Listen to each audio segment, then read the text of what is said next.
សួស្តីអ្នកគ្នាខ្ញុំលូស៊ីកាមីថ្ងៃនេះខ្ញុំមានសេចក្តីមកសប្បាយតែតែមានចំណុចជើងថា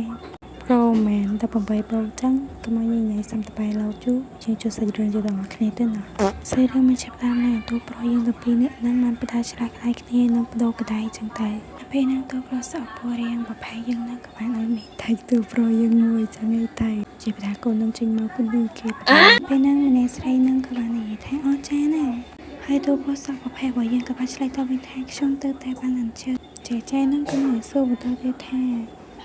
អ្នកបានអញ្ជើញគាត់ណាម្នាក់ឲ្យប្រយោគនេះមែនទេឬចង់មានន័យថាเวลาឲ្យប្រយោគទូប្រុសរបស់យើងអញ្ចឹងតើទូប្រុសរបស់យើងក៏បានឆ្លើយតបវិញថាបាទអញ្ចឹងរងចាំបន្តិចគាត់ក៏និយាយទៀតថាហេតុអ្វីការចំណាំនៅទុកក្នុងខ្វល់ថៃចង់នេះ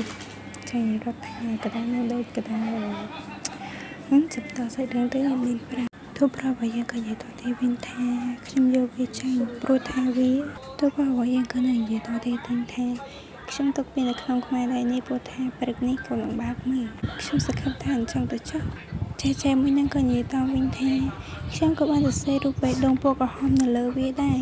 នៅពេលទូប្រុសរបស់យើងបានមើលខ្មៅដែររបស់ខ្លួនហើយក៏បានបើកblurទៅអីចឹងទៅនឹងខ្ញុំសុំហៅថាទូប្រុសសក់ខ្មៅអីចឹងទៅណា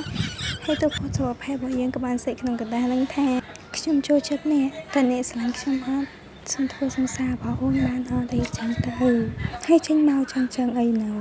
ហើយសេរីរបស់យើងក៏បានកើតចាប់ពីត្រង់នោះដែរសុំអ្នកគ្នារងចាំទស្សនានៅភាគក្រោយណាចង់ដឹងតែភាគក្រោយទៅពោសក់ខ្មៅយើងតទៅពោសក់ប្រភេទអីមិនចាំតាមដានអ្នកគ្នាណាអូឆាប់សិន